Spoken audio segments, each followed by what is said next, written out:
Thank you very much for inviting me here this evening. It's an honor for me to come. As you mentioned, I was an alumnus of the Bucerius school. I spent a very nice time here in Hamburg.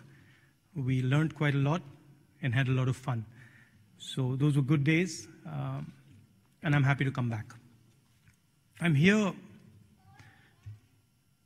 to tell you a little bit about what is going on in my country and how that is relevant to the rest of the world. So I'd like to start around 70 years ago, when India was locked up in hundreds of thousands of villages. India was a rural country. People lived in a caste society, rigid rules. They aspired, but it was very difficult to move outside the village. For some of you who haven't been to an Indian village, I can give you a little bit of a description. Most Indian villages are divided along caste lines. If you're a lower caste person, or if you were a lower caste person, for example, 70 years ago, you couldn't drink water from the village well. In certain spaces, certain villages, if your shadow fell on an upper caste person, the upper caste person would go and have a bath. And for all practical purposes, if you were from a lower caste or a backward caste, you pretty much had no mobility in the village. Forget about the country. 70 years ago, something beautiful happened in my country.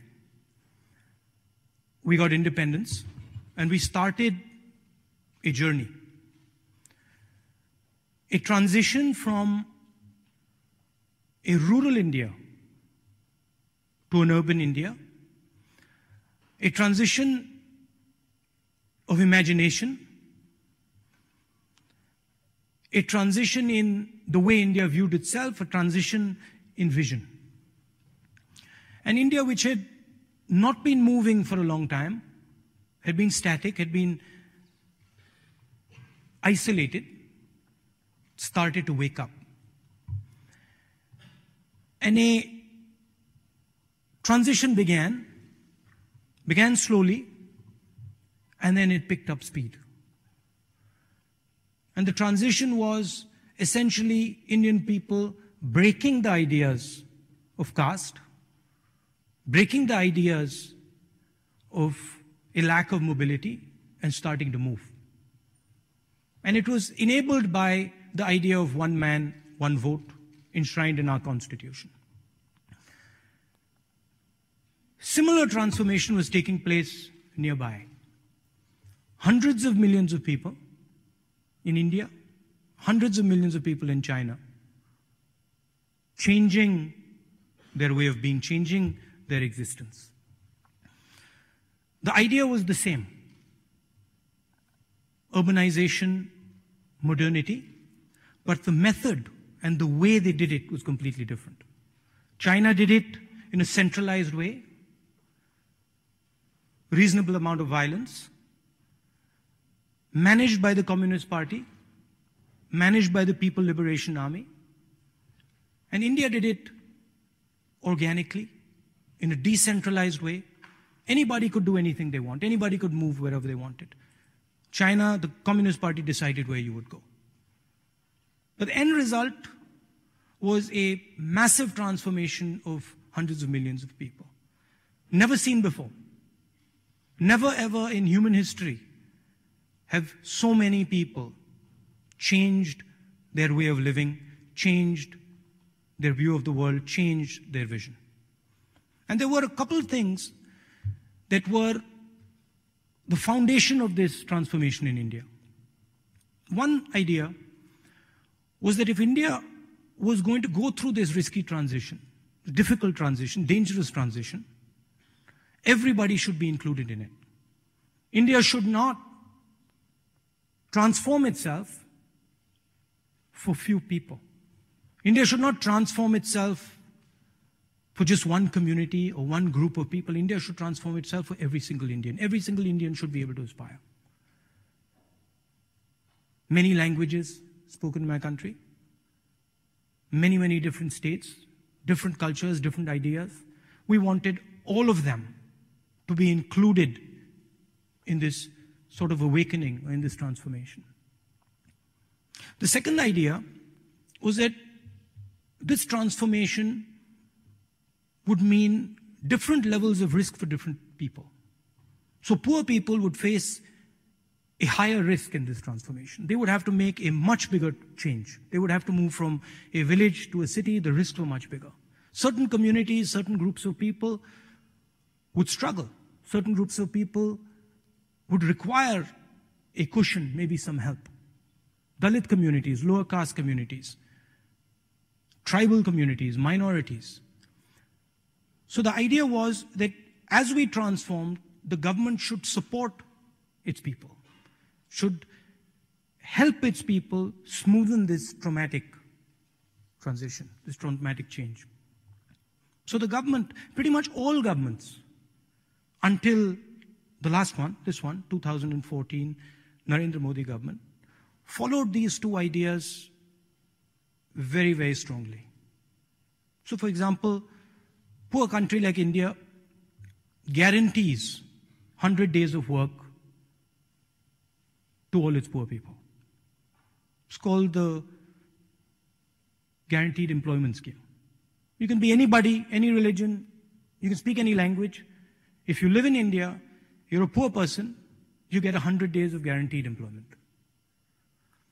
Right to food. Every single Indian person has the right to food. The state helps give them food, doesn't allow them to go hungry. The right to information. Doesn't depend on your religion. Any Indian person can ask their government about what is going on. And I can take you back a few years, bank nationalization, designed to give credit to many more people.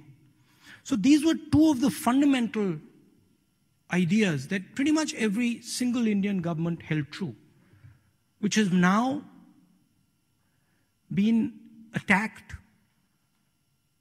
and to a great extent damaged by the government in power today. They do not feel that every single person in India should have access to the fruits of this transformation. They feel that tribal communities, poor farmers, Dalit communities, lower caste people, minorities should not get the same benefits that the elite of the country get. And our point is that the risk was everybody's.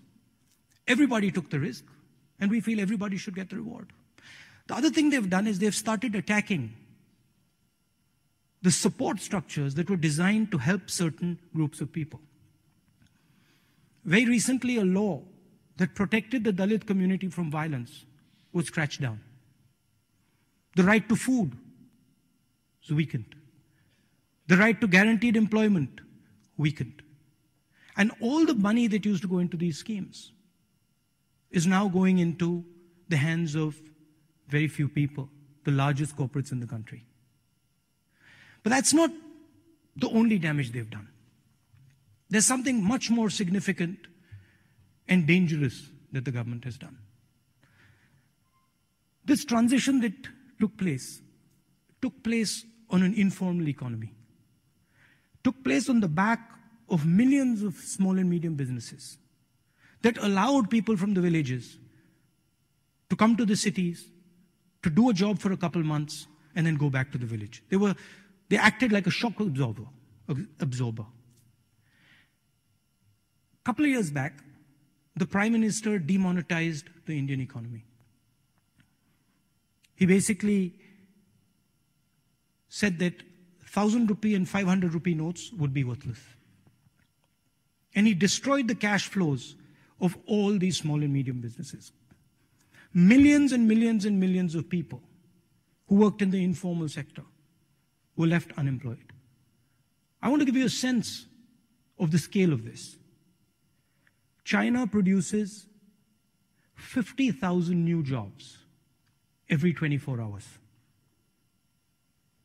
In the same amount of time, in the same 24 hours, India, a country that is approximately the same size as China, produces only 450.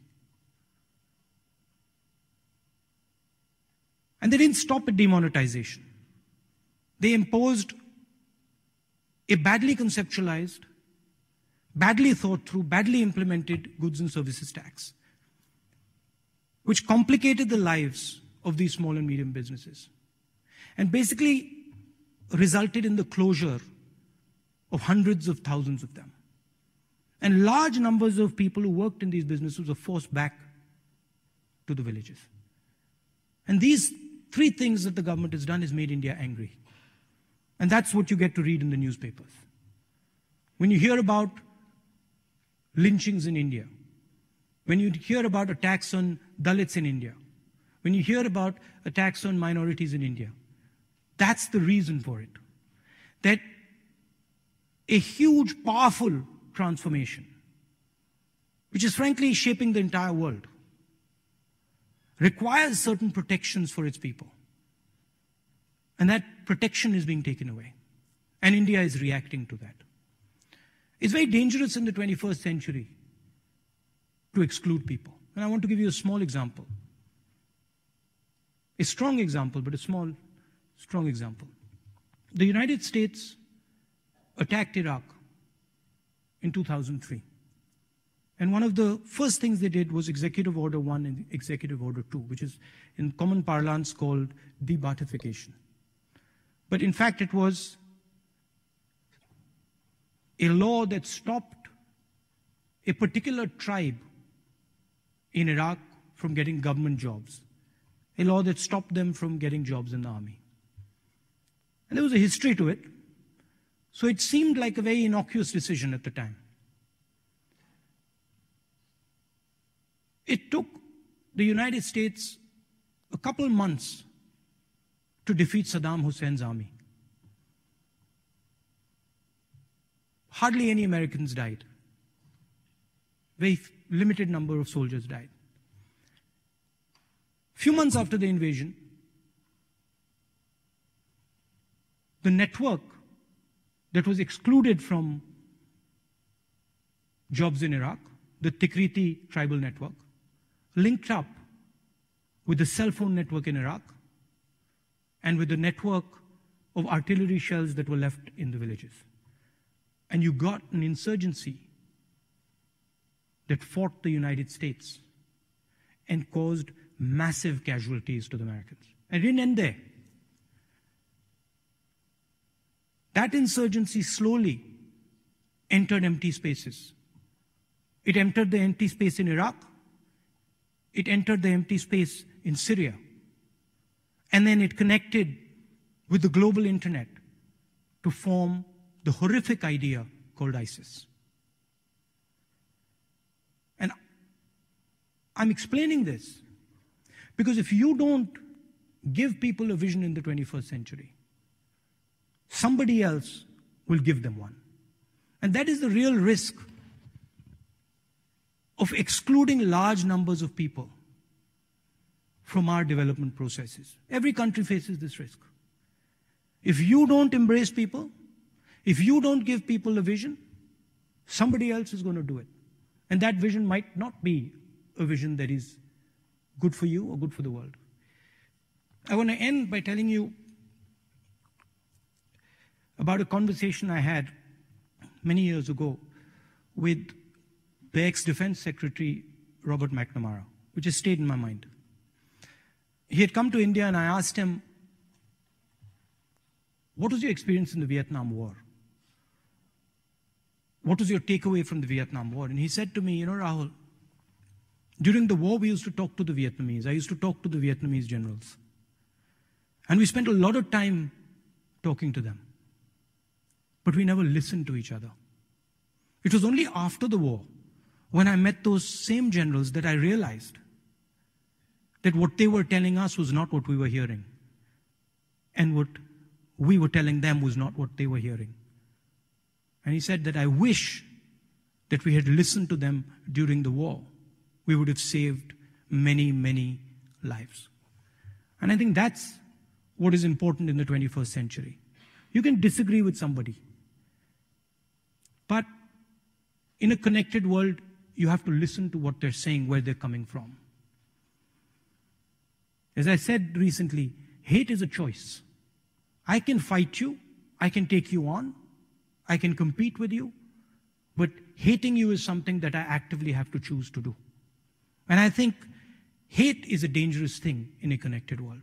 So what we do in India and the Congress Party, we work with our people, we bring them together, we try and carry as many of them as possible in this transition. And we find that when you actually go and listen to people, and they might be very different than you, they might have a different cultural background than you, they might speak a different language. But when you actually start listening to people and try to understand where they're coming from, you can get a hell of a lot done. So I'd like to end my talk by telling you that I think there is a lot of hatred in the world today, but there is not enough listening. And I think listening is something that is very, very powerful. So thank you for coming here.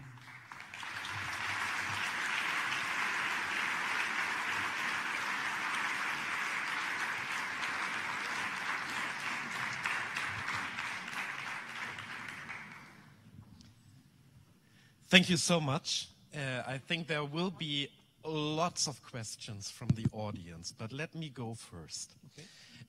Because your last example was very interesting, talking about hate, because in these times we are talking a lot about hate speech and politics, especially when I follow you on Twitter. Yeah, I see a lot of hate speech. I see it with every politician. And me doing the hate speech? No, not you doing. Not you. The comments. The comments. Sorry, yeah, no. No, I just making sure. No, I think to listen to each other is very important, but there were times where there was no need to mention it. And also, I remember some weeks ago, there was a discussion in the Indian parliament where were you making slightly the same point in the debate about that not only fighting against hate is important, but also love. And at the end of the debate, you went over to Prime Minister Modi and you hugged him. Yeah, because... And maybe you would like to comment on that. No, it's, you see, non-violence in India is a foundational philosophy. It's a foundational philosophy of our nationhood. It's a foundational philosophy of our entire history. That's the essence of being Indian, is to be non-violent.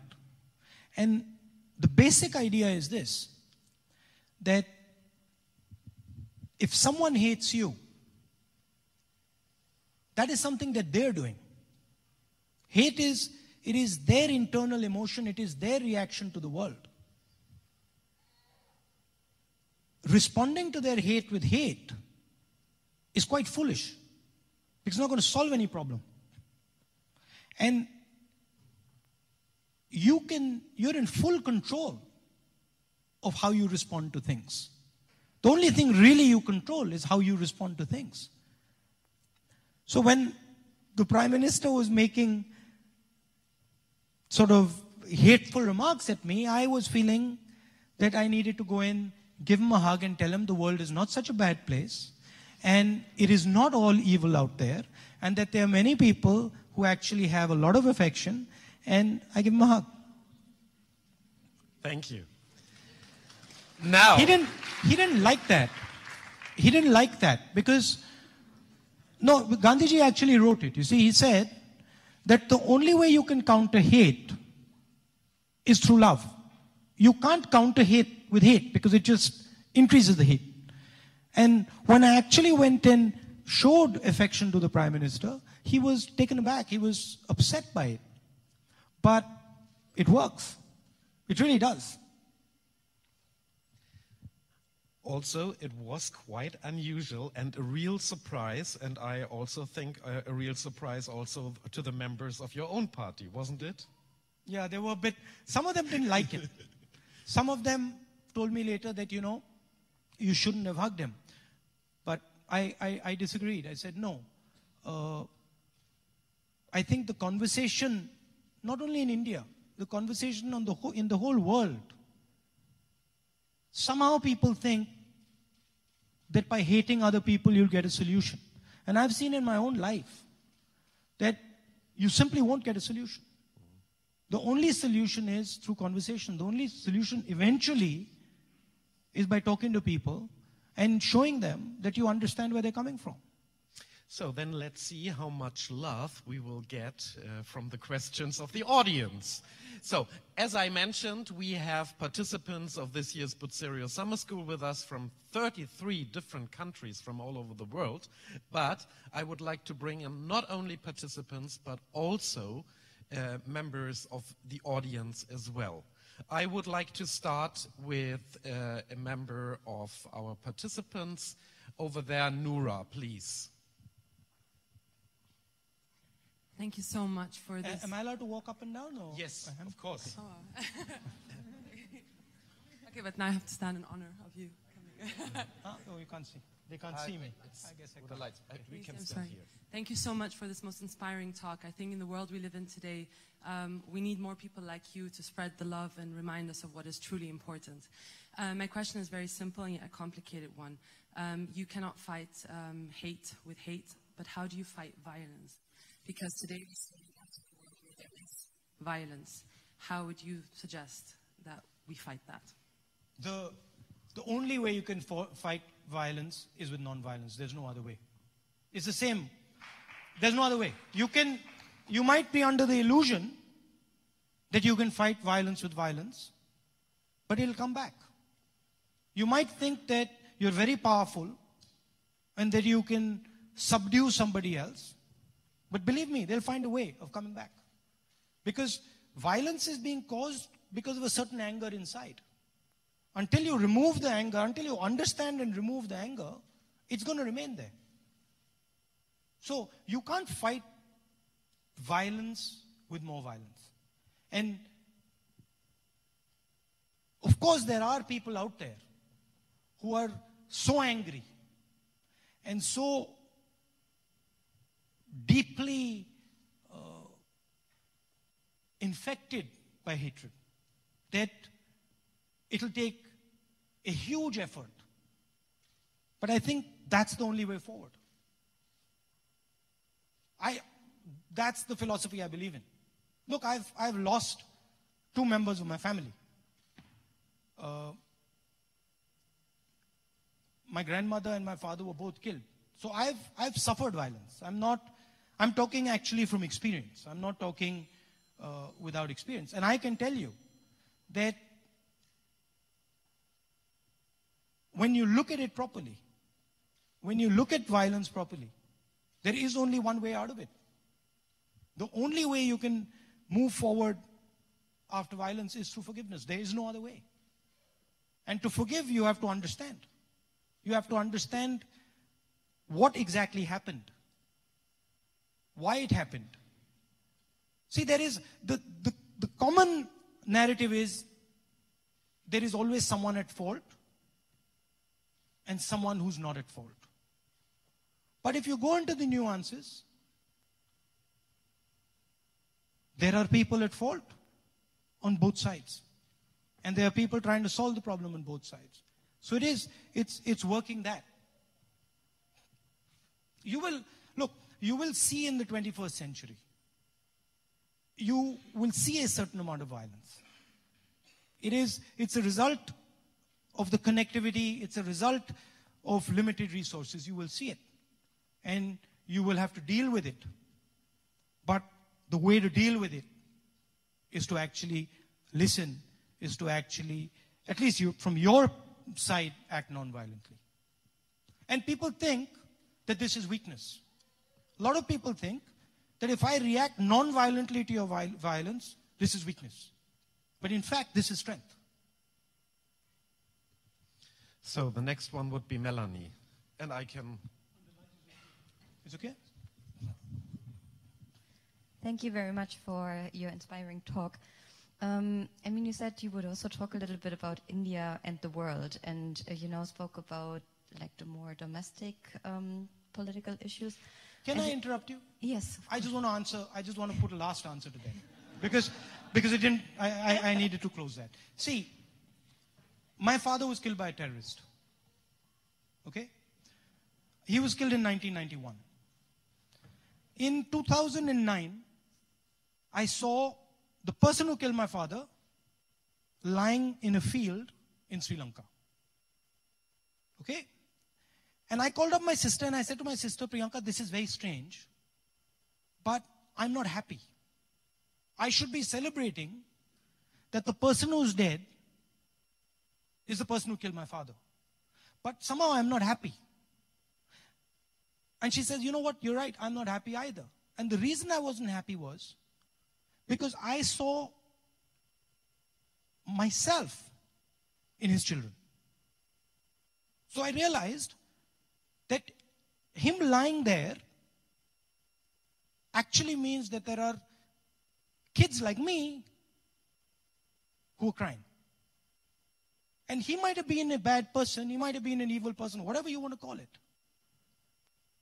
But the violence that was done against him was impacting others, like it had impacted me.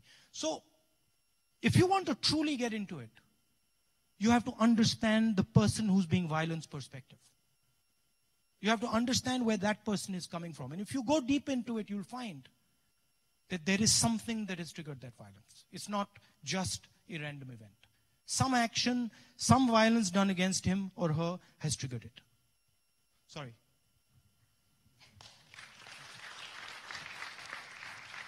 Sorry about that. No, I have to apologize because I will change the subject now completely. Yeah, coming from a very personal experience, even though it's not so personal, I would say, to a more global question. I mean, in the past 2 weeks, we spoke a lot about the future of the liberal world order and who are the allies on a global level. And I mean, you've also attended Bucerius summer school, so I mean, I think you're very well aware of what we could have debated about. I have the notebook. I still have the notebook. Yeah. So where do you see India's role in the future when it comes to international relations? I mean, it's part of the BRICS countries and at the same time part of the IPSA countries, like the more democratic emerging markets. And I'm not so sure about which role India is going to play in the future. And I mean, from your party perspective, what role would you want India to play in the future? I think there are a couple of potential visions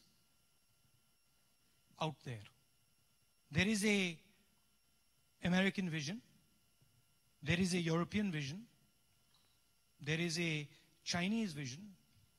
There is an Indian vision. There is a Islamic State vision. I mean, there are a bunch of visions that are competing. India has a relationship, strategic relationship with the United States. And India has a very deep set of ideas that we share with them. Democracy, freedom, etc.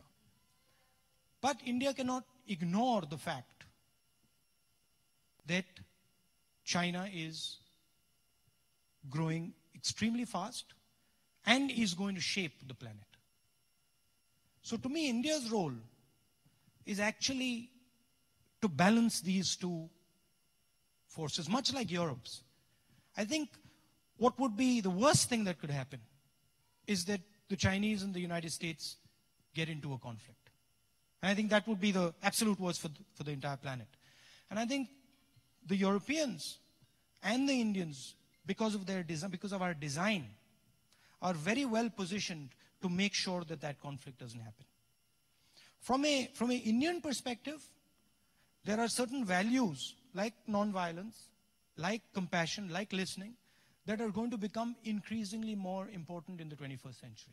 You could get away in the 20th century by not listening to people, by using massive amounts of force against people. You can't do it in the 21st century because they will find a way to get back to you. So I think there are certain values that India brings to the table that are unique, and I think a lot of them were espoused by Mahatma Gandhi. They spread to South Africa, Mr. Mandela with Mr. King, Martin Luther King. So there is a very strong set of ideas that India brings to the table. But I think India's role and Europe's role would be one of balancing the narrative. You mentioned the US, so I would like to bring in a voice from the US, David. Thank you. I just want to follow up on that question and maybe press you a little bit on your answer to the last question, because in America, there's been a big shift in talking about the Asia-Pacific to now the Indo-Asia-Pacific. And clearly the wager that the Trump administration is making and that people in security circles in America are making is that India is willing, able, and prepared to play a larger role in working with the US in Asia. But it sounds to me, based on your last answer, that India views itself as more of an honest broker or a balancer between the United States and China. So is India going to go between the two, or is it willing to play a more active role with the United States, Australia, Japan, and others to uphold the liberal order in Asia? I mean, frankly, India is going to do what's in its self-interest, okay? But India has a relationship with the United States, and India shares a certain set of values with the United States. So yes, we are closer to the United States than we are to the Chinese. But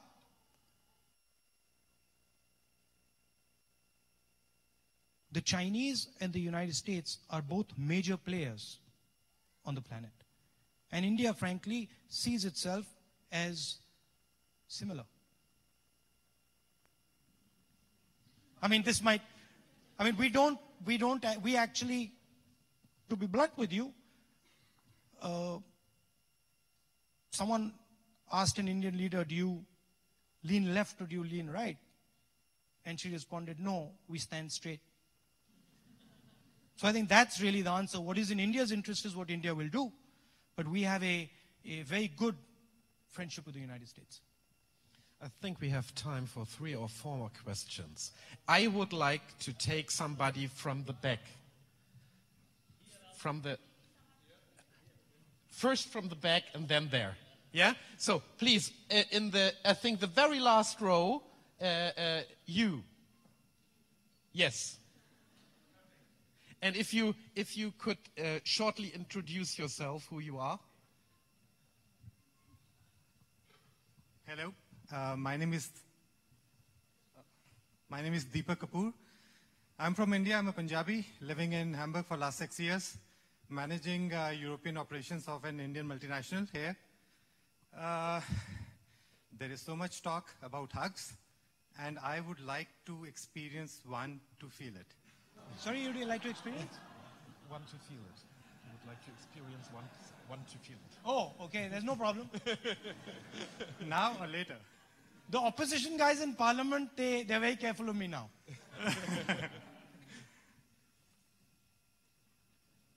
So that was... Sure, you come ahead. Okay, come now, no perfect, problem. thank you. I have no issue. If it makes you happy, it makes me happy. I promise to bring in you. Yeah.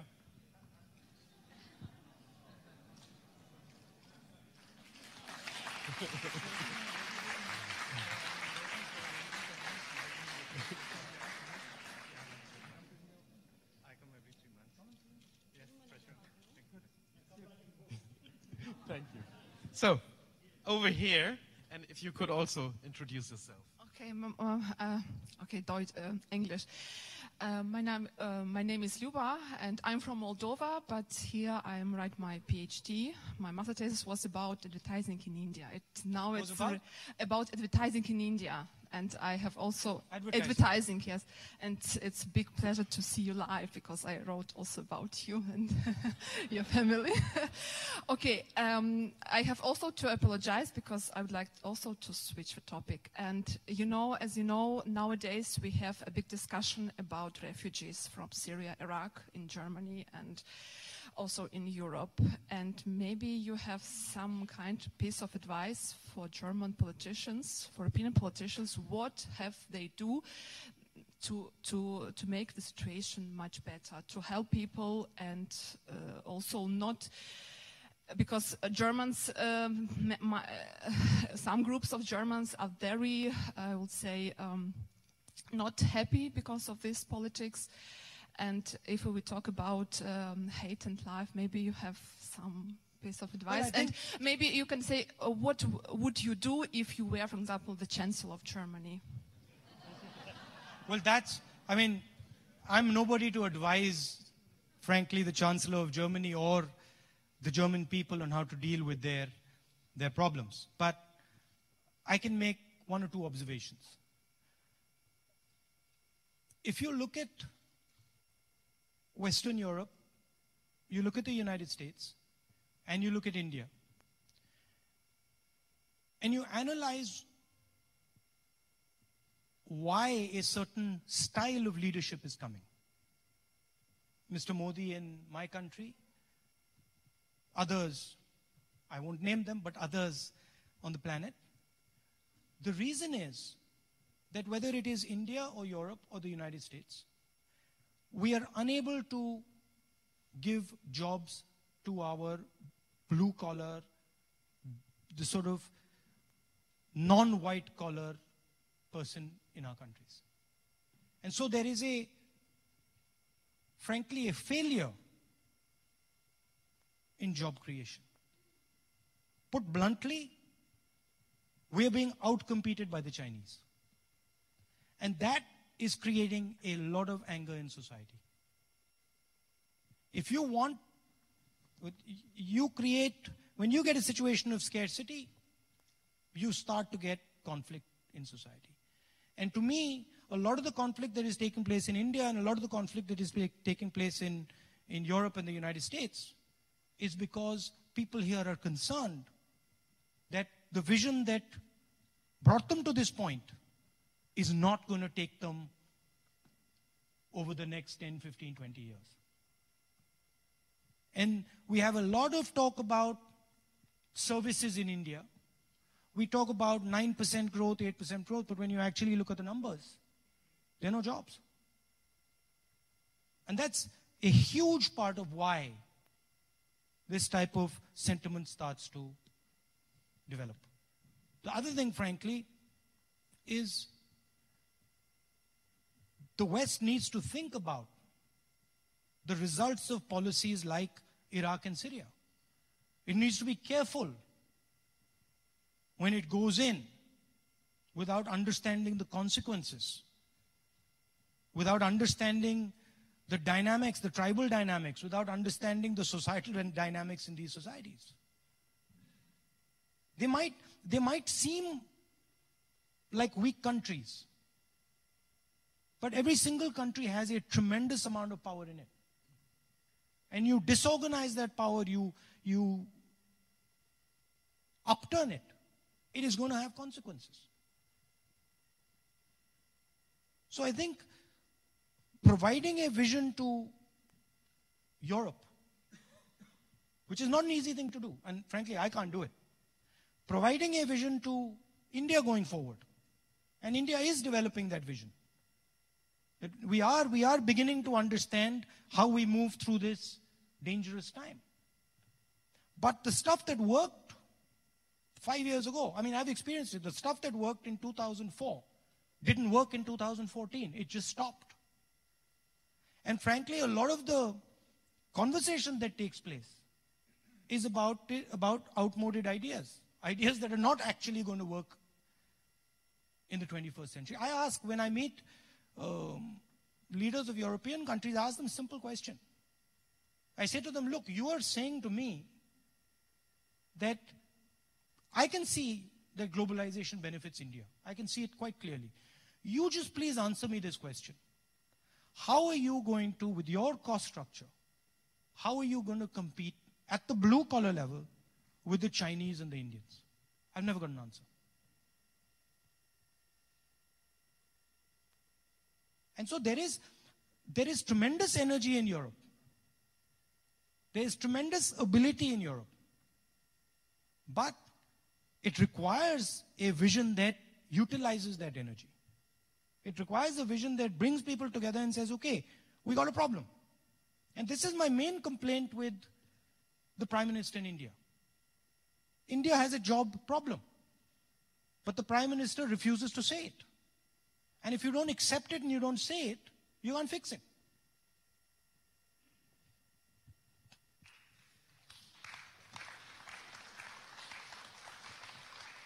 First of all, I apologize in advance. I think half of the audience wants to ask you a question. If we would do that, you need to stay for another 2 weeks. Before I take somebody from that side, I would like to go to this side and give the word to not only longtime editor-in-chief of Die Zeit, Theo Sommer, but also the founding dean of the Bucerius Summer School. Nice to see you. Nice to see you. And before you ask, I ask you, when was the first time when you traveled to India? In which year? 1961. Wow. 67.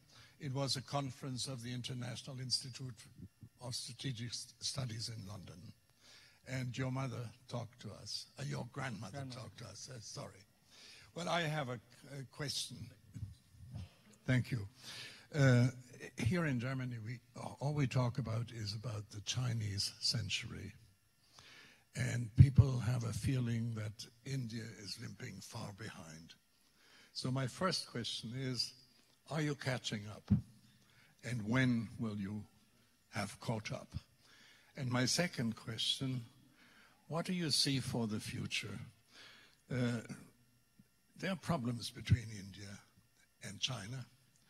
You have border skirmishes all the time. What is the line? Is it communication, cooperation, coexistence, or is it going to be confrontation and conflict? Thank you. I don't think, well, I hope it isn't conflict. Because a conflict between India and China, or a conflict between China and the United States, is something that not only India, but I don't think the world can afford that. So I don't think it's going to be conflict. I think it's going to be a mix of the other things that you said. I think it's going to be strategy. It's going to be cooperation sometimes. It's going to be pushing back other times. So I think you're going to get a mix of that. The other idea that you said, who's winning the race? Now, this makes it sound that there's one thing that we're racing towards. But that's not how it really is. Because frankly, we have a completely different vision of ourselves than the Chinese do. And what we value is different than what the Chinese value. So it's a completely different set of things that we are actually fighting for. We like the idea, for example, that anybody can say anything in India. Now, you might say to me, well, China is growing at 11% and India is growing at 9%. And I'll say to you, well, how many percent do you give the fact that anybody in India can say anything they want?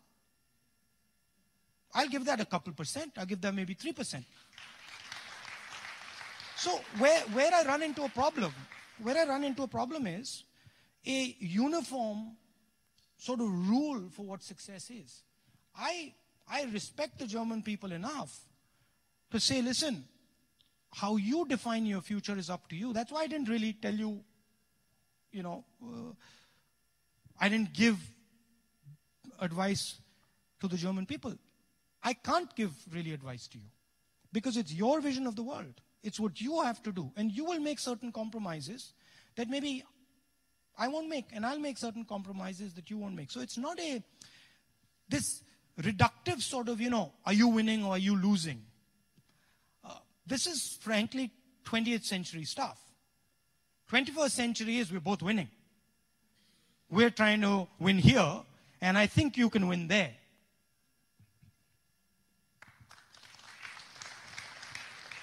We will take a question from this side. Yes, and if you could introduce yourself briefly. Hi, I'm Sanika, and I'm studying a master's program here. I'm doing journalism. I'm also doing my master's. I understand that this is about global governance, and I'm supposed to probably ask something related to that. But my question is a little more towards introspecting about India from your thoughts. I'm doing my master's thesis on the Me Too movement, and I'm sure you must have heard about it or know about it. So I'm wondering what your thoughts are about women's safety in India, because recently there was a quite critically challenged piece on Reuters about how India is probably one of the most unsafe countries for women in India, in the world. And I was wondering what your thoughts about this topic was. I would disagree with the idea that India is the most unsafe place for women, but I would agree with the idea that the treatment of women in India leaves a lot to be desired. I think there is a huge amount of violence against women in India. A lot of it is visible, a lot of it is on the street.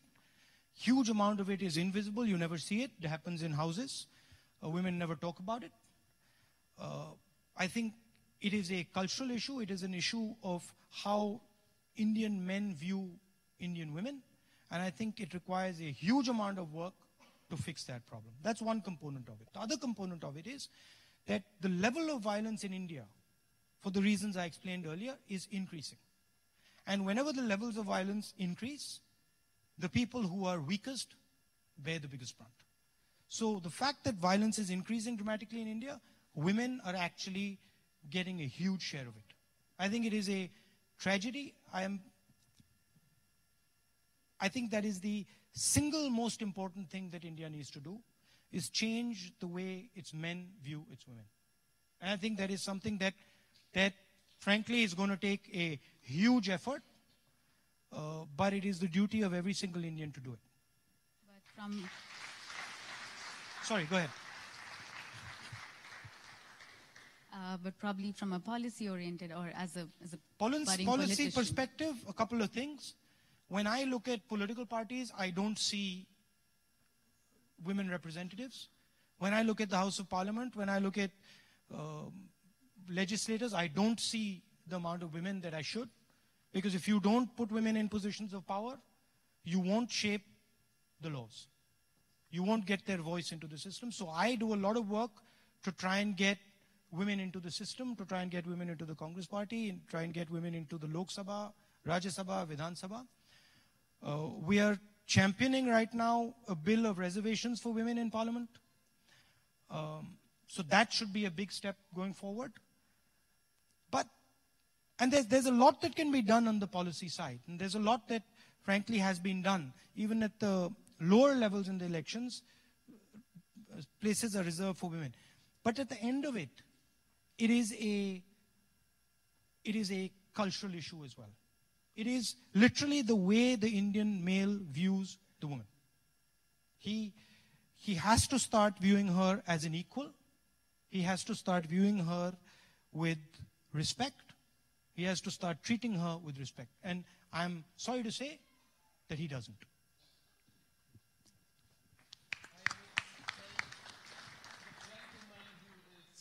There, right, you? Sorry, can I? Yes. See, one thing is for sure. Can we get the That mic over there? you simply cannot build a successful country if you do not involve its women in building it.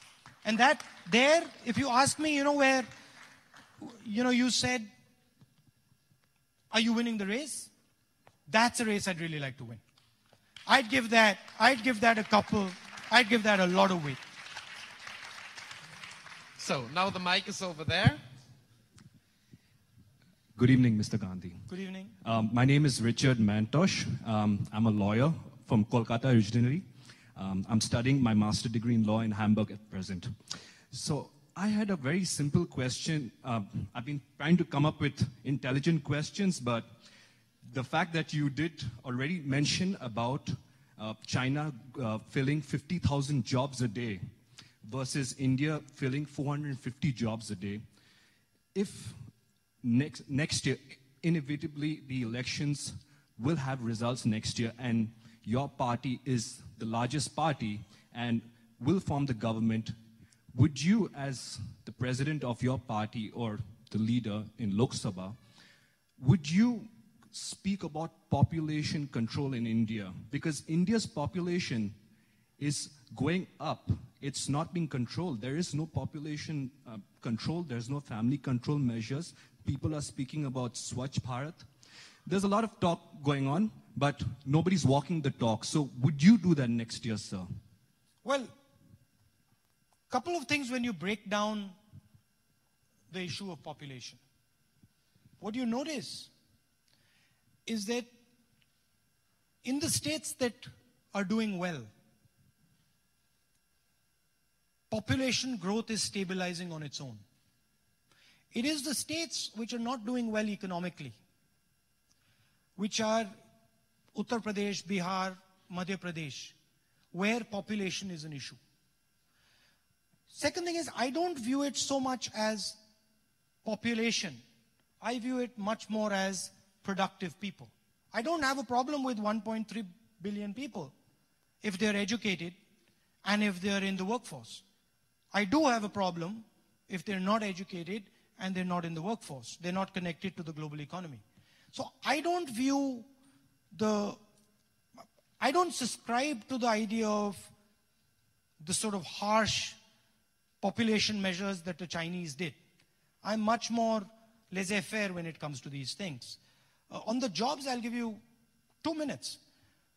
Jobs are only going to be created in India through small and medium businesses. And if you look at the amount of money that our small and medium businesses get, you look at the amount of support our small and medium businesses get from the banking system, from the political system, it is minuscule compared to the amount of support that the top 15, 20 businesses get. So if you want to start competing with China and India, if you want to start competing and start creating jobs in India, you have to look towards small and medium businesses. And frankly, that's something that we can learn from the Germans, who have such a system and have shown the world that it can be extremely successful. Thank you. Thank you so much, Rahul Gandhi. Am I done? We are already much over time. Okay. And so thank you so much for this wonderful talk and discussion with the audience. And I am so sorry for the huge amount of people here that couldn't raise their questions. I'm really sorry, but as you see, our time is limited and there were so many others who wanted to speak. Sorry. Thank you. Thank you very much for giving me your time. It's been an honor.